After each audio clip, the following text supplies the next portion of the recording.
Hello everyone, इस session में बात करेंगे पूर्वी लद्दाख में भारत ने गंवाए 65 में से 26 पेट्रोलिंग पॉइंट। रिपोर्ट में बड़ा खुलासा। हाल ही में एक रिपोर्ट सामने आई है जिसमें यह खुलासा किया गया है कि भारत ने पूर्वी लद्दाख में 65 में से 26 पेट्रोलिंग पॉइंट अपनी पहुंच से खो दिए हैं। एक रिपोर्ट में खुलासा किया गया है। चीन से जारी तनाव के बीच पूर्वी लद्दाख से एक बड़ी खबर सामने आई। भारत ने पूर्वी लद्दाख में 65 में से 26 पेट्रोलिंग पॉइंट पर अपनी पहुंच खो दी है। रिपोर्ट में इसका खुलासा किया गया है।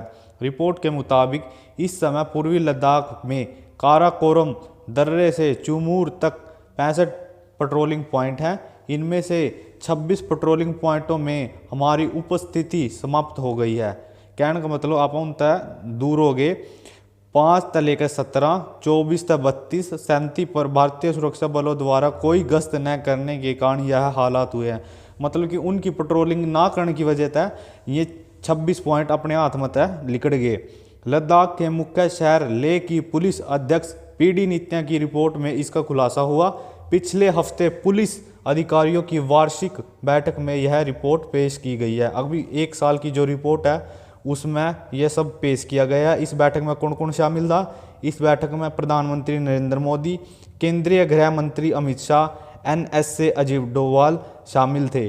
भारत द्वारा चीन पर वास्तविक नियंत्रण रेखा के रूप में जाने जाने वाली वास्तविक सीमा पर एक तरफा रूप से यथास्थिति को बदलने की कोशिश करने का आरोप लगाने के ठीक 1 महीने बाद यह रिपोर्ट सामने आई है, जब दोनों पक्षों के सेना के बीच घायल होने पर संघर्ष हुआ था।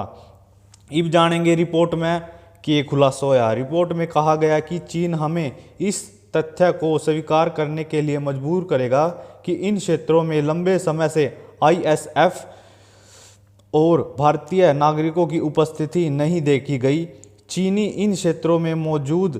अभी इस क्षेत्र में मौजूद था।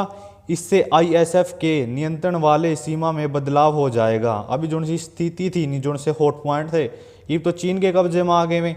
भारतीय पक्ष की तरफ से ऐसी सभी पॉकेट्स के पास बफर जोन बनाए जाते हैं। भारत का इन क्षेत्रों पर नियंत्रण समाप्त हो जाएगा। PLA जमीन को इंच दर इंच हड़पने की इस रणनीति को सलामी स्लाइसिंग के रूप में जानती है। पीडी नित्या ने अपनी रिपोर्ट में कहा कि अगर 400 मीटर पीछे हटकर हम PLA के साथ 4 साल के लिए शांति खरीद सकते हैं तो यह फायदे की बात है। हालांकि सरकार ने अभी इस खुलासे पर कोई प्रतिक्रिया नहीं दी। द हिंदू अखबार से बात करते हुए नित्या ने अपनी रिपोर्ट की सूचना दी। वहीं एक रक्षा सूत्र ने इस खुलासे का विरोध करते हुए कहा कि विवादित क्षेत्र में डिसएंगेजमेंट के कारण कोई नुकसान नहीं हुआ। और SP पीडी नित्या ने कहा कि चीन की यह रणनीति गलवान घाटी में देखी गई थी। साल 2020 में यहाँ जबरदस्त झड़प हुई थी।